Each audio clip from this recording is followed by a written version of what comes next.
our combined strength, we can bring order to the galaxy. Oh, that is just such an obvious joke with the former Vice President Dick Cheney coming on the show. I mean, the left loved to caricature him as Darth Vader. And, see, I always had a soft spot for Darth Vader. I mean, he was the most interesting person other than Chewbacca in the Star Wars, series. So, come on. Vice President Dick Cheney's with us. He happens to have a great sense of humor. Of course, the 46th Vice President of the United States, his new book, rocketing to #1 on the charts, undoubtedly, in my time, a personal and political memoir. Vice President Cheney, it's good to talk to you. Well, it's good to talk to you, Laura, and I love the music and the Star Wars reference, and I was honored to be compared with Darth Vader. Well, let me just say, I think it's great that you dressed as Darth Vader for your first trick-or-treating at the Vice President's mansion, and people, you played in with the joke, didn't you? Well, I did, but I didn't know the staff was going to take pictures. Oh, okay. Well, that's good. First of all, congratulations on the book. I've actually gotten through, and I'm not kidding, 3/4 of the book, but I did have to skip around to read the really juicy parts about Barney the dog and about other little things. Well, we're going to get to all of it. You got to all the good stuff. Yeah, I had to. But let's start with what's making headlines, because this is what people are interested in and also sells books. Now, you have gotten a lot of people very upset who used to work in the administration, including the former National Security Advisor and Secretary of State Condoleezza Rice. She feels like her integrity was attacked by you. She called your comments about her tearful entrance into the Oval Office to discuss what happened with North Korea as a cheap shot. And now it looks like Colin Powell's former chief of staff said what you're really worried about is, I guess, being charged as a war criminal at The Hague. How do you respond to this? Well, that must have been some of those exploding heads that somebody was talking about in Washington in relation to the book.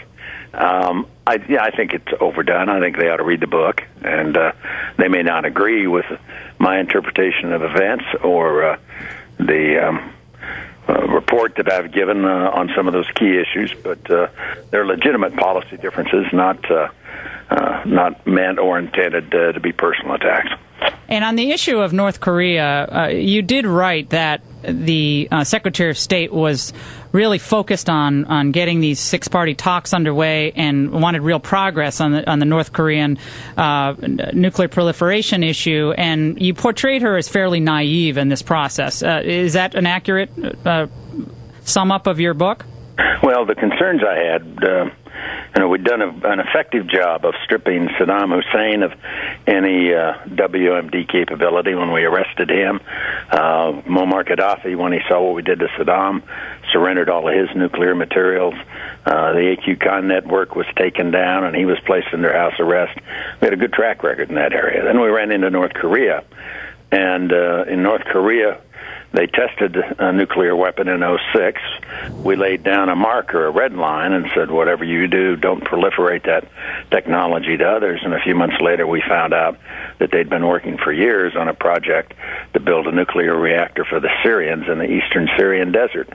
And there was never any price paid by the North Koreans for their conduct. Instead, we made concessions. We tried to get more meetings going with them and so forth. And I felt that the basic strategy we used in terms of how the State Department wanted to pursue those issues didn't work. And I think in the end, I was proven right by events. Well, so you reject the idea that you're attacking her integrity or the integrity of Colin Powell? Yes. Yeah, Colin Powell and I worked together closely back during our time in the Defense Department. I selected him to be the chairman of the Joint Chiefs of Staff, recommended him to the president, and he got the appointment. We worked together for 4 years on things like Desert Storm, and I think had a good, solid professional relationship. It worked very well. By the time we got to the second Bush administration, and he was working at State as the secretary, and I was vice president, the relationship came under considerable strain. But a balanced view of it, which is what I presented in the book, you've got to talk about what worked as well as what didn't work. What did you think about Colin Powell's endorsing Barack Obama on the last election? What did that say about how he thought the Bush administration policies, whether economic or foreign policy, had gone down. Well, that was his call, obviously. He decided he wanted to support Barack Obama. I'm not familiar with his reasons, but that's certainly within his prerogatives. He made that decision and was very open about it.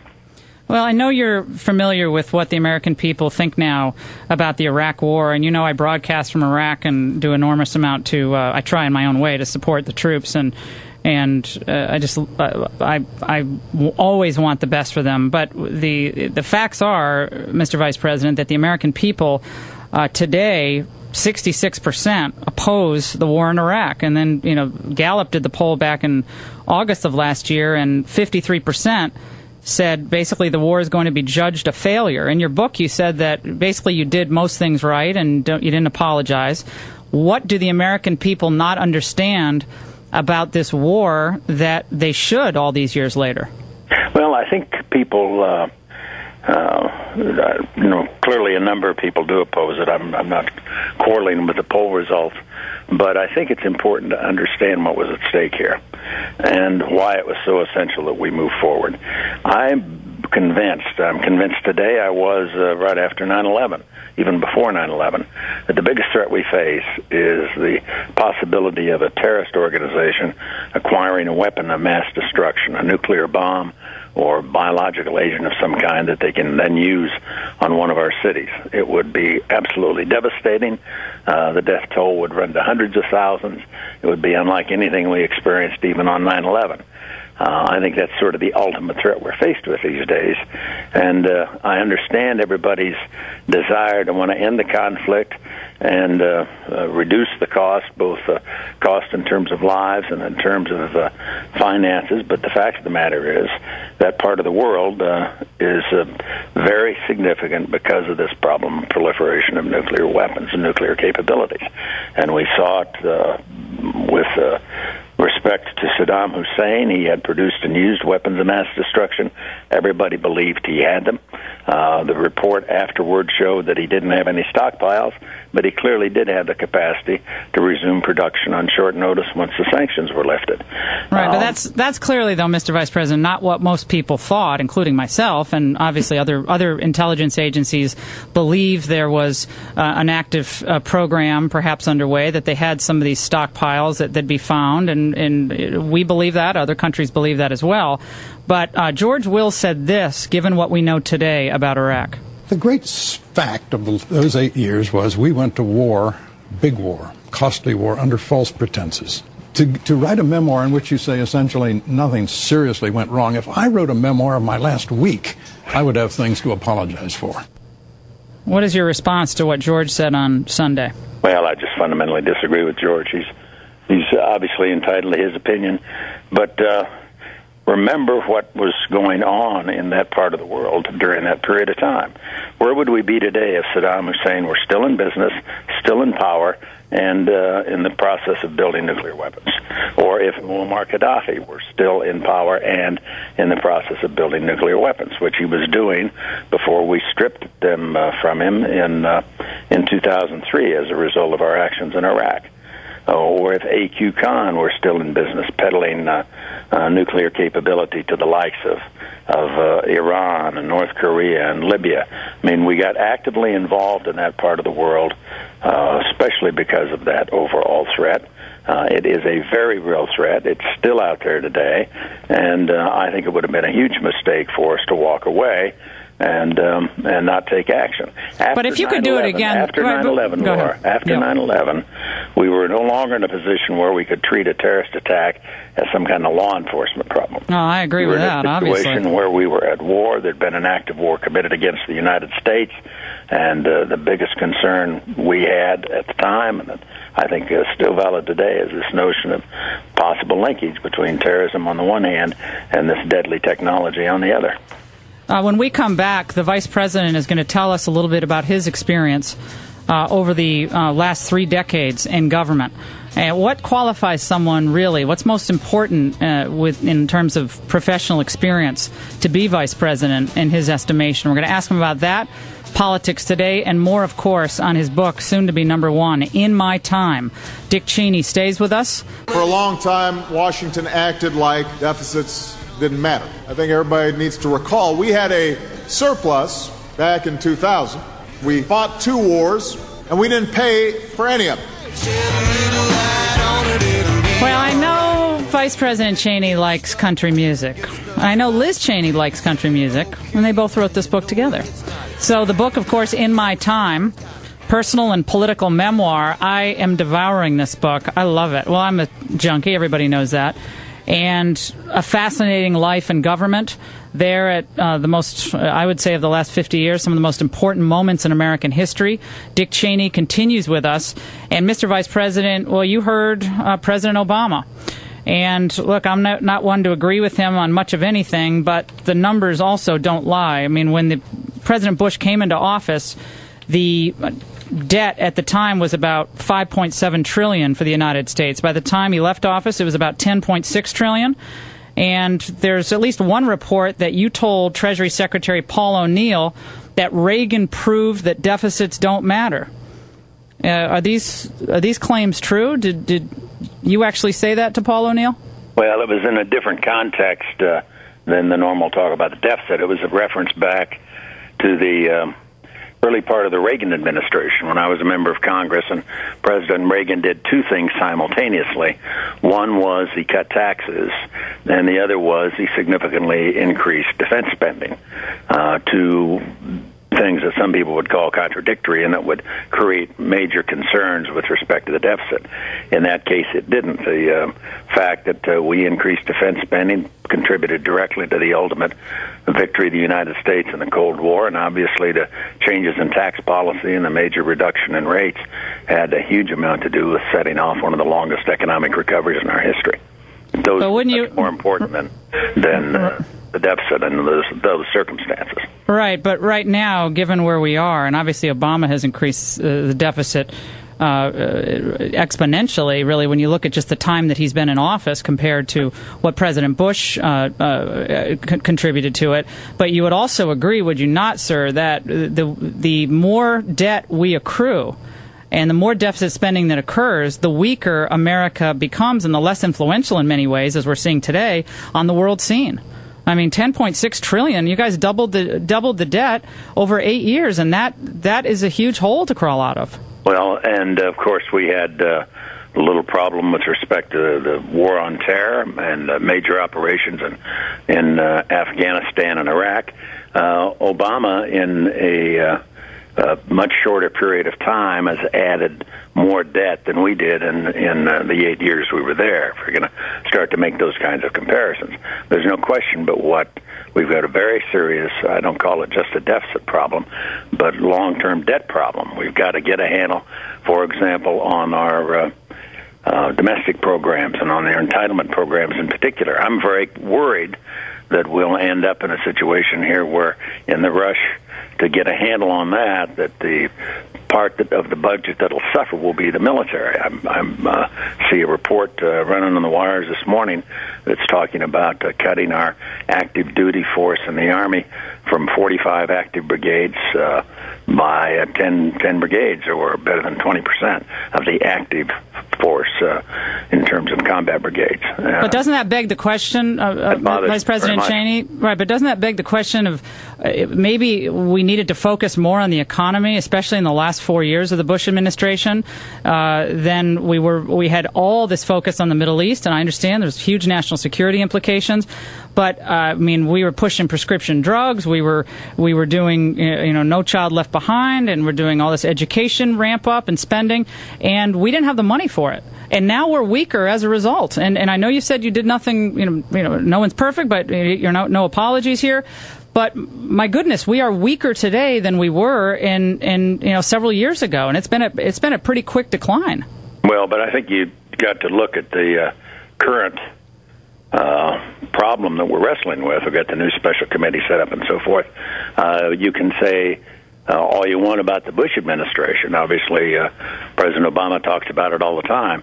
But after 3 years now, this is his economy, and he's the one who's got to come up with solutions for these problems that will produce economic growth. And I don't see him doing it. He seems to be more committed than ever to expanding the size of government, to spending more and more money at the federal level, and not taking the necessary steps to create a program that will produce growth, that will relieve the private sector of some of the huge regulatory burden that's been imposed on it by his administration. And, we've got to deal with the here and now if we're going to get a handle on what's going to happen long term with respect to federal budget policy. One thing that you have been known for, in addition to our Darth Vader joke, of course, is being an incredibly strong and efficient administrator with all your experience in government and so forth. And yet not in your office, but in other places, some of the biggest problems, I think, with the Bush administration, looking back, was that so many Bush administration appointees seemed terrible at their jobs. And I'm going to click through some of them. And this wasn't in your office, but this was significant nonetheless, because I think it led to the perception among some of disorganization and even incompetence. Scott Brown at FEMA, Alberto Gonzalez at Justice, Press Secretary Scott McClellan. The result, I don't think, was a good overall feeling about the Bush administration in these areas. Why do you think this happened? Well, I don't know that I'd share that judgment with you, Laura. I'm sure we can find some places that weren't as well managed as they should have been. Frankly, I don't spend a lot of time looking back. I fired a lot of people when I was at senior positions in government because that was my job, and because when I found somebody who wasn't doing what they were supposed to be doing, I didn't have any qualms about asking them to move on. We maybe should have done more of that in the Bush administration. Nobody ever got fired, though, Mr. Vice President. Alberto Gonzalez, with all due respect, I've interviewed a lot of people on my show over the years. And look, I'm the most imperfect person out there, and I think one of the most fallible people you'll ever probably have an interview with. But Alberto Gonzalez has to be one of the most unimpressive people I've ever interviewed, and he was the Attorney General of the United States. I found that appalling. Mm-hmm. Well, everybody's entitled to their likes and dislikes. I just can't believe you would think he was competent, knowing how smart you are. You're such a smart guy. I sit down and put together a list of reporters that I think are especially. Well, that's easy. Not competent. We could match lists here. Yeah, no, that's for sure. Now, you did a fundraiser about a year or so ago for Kay Bailey Hutchison, and she's a Hutchinson, of course, and she's a very nice person. I've always liked her. And in the fall, I guess that was the fall of 2009, and you said, we Westerners know the difference between a real talker and the real deal. When it comes to being conservative, Kay Bailey Hutchison is the real deal. So my question to you, sir, is do you still think Rick Perry is just a talker? Well, I was there to support Kay. She was an old friend. We'd worked together back in the Ford administration. When she announced for governor of Texas, she asked me if I would do an event for her, and I was happy to do that. She obviously lost. I don't think that has any bearing now on what's going to happen with respect to the Republican nomination of president. Rick Perry's in the race, and I haven't endorsed anybody. I expect I will support whoever our nominee is. And we won't know for quite a while yet who that's going to be, but I wouldn't let my judgments in that gubernatorial primary a year or two ago be determinative in terms of what my attitude will be towards Mr. Perry. All right. Well, you did call him kind of a real talker, though, sir. I was mild. Yeah, for you. I lived in Texas for 5 years. I know how those guys think. No, for you, that's very mild. See, I love that. To me, that's hilarious. What do you make of this rise of China? China's obviously stronger than it ever was, and I'm looking at your book and your discussions of your dealings with China, and I'm trying to get my mind wrapped around this question, Mr. Vice President. What did the Bush administration do, if anything, to stem the rise of China militarily, economically? Well, before we ever arrived, there was a well-established pattern that had developed over time of sort of the linkages, if you will, between the Chinese economy and the U.S. economy. And the fact of the matter is, there's a huge amount of business back and forth between the two countries, and that was already an established pattern when we arrived. I think if anything, it's grown stronger in recent years, and I am always a bit ambivalent towards it. On the one hand, I think it's important that the Chinese be integrated, if you will, in the world economy. They've got a lot to offer, and by the same token, they've been competitors in some areas where, frankly, I can get very angry. I can remember talking to a gentleman, an American, who was working in China about the Humvee. It turned out the Chinese had a factory manufacturing Humvees. They were the spitting image of the ones being built in the United States. And I asked him what the Chinese said when he raised it with them. And he said, well, it's just a coincidence. No, it's not. It's obviously gross infringement on patent and copyright capabilities and so forth. And they've got to learn that they're going to live up to those obligations if they're going to be fully effective members able to participate in and take advantage of what participation in the world economy has to offer. I worry about them from a military standpoint. I think they are clearly improving their military capabilities. There are reports in the press that they're heavily engaged in the area of penetrating and hacking our computers and so forth, seeking to acquire illicitly information and intelligence. So it's a But they got stronger during the Bush administration. I mean, China got incredibly strong during the Bush administration, and we trade with them, and that's been happening. But I guess my question is, has this all been smart policy? Because in the end, China has 9.4% economic growth, and we added 0 jobs at last count. Right, but then that says to me, we don't have an effective economic policy here in the United States. I just heard that same report this morning. We've had 0 job growth in August, unemployment over 9%. We've got millions of Americans out there who can't find work. And in spite of the promises and the commitments of the Obama administration, they simply haven't produced the results that I think they had hoped they would be able to produce. Do you think Obama is just out of his depth in handling the challenges of this office? Well, I watched him when he came to town as a newly elected senator. He hadn't been in the Senate very long, and he announced for president and ran a good campaign and got elected president. But I don't find that he has the kind of broad background and experience at the federal level or from the business standpoint that I'd like to see in a president. And given the fact that you, obviously, Secretary of Defense and White House Chief of Staff, Vice President, all of your experience over the years, what experience professionally is really vital to take that job, being number 2 to the President? If you could cite a couple of things that really you think are required, not constitutionally required, but necessary for the job, for someone to take that job. You mean to be Vice President? Yes. Thick skin. You need to have the capacity to turn on the tube every night and watch the late-night comedians that make you the punchline and a lot of jokes. It goes with the turf. And I'm not above telling a few of those stories myself.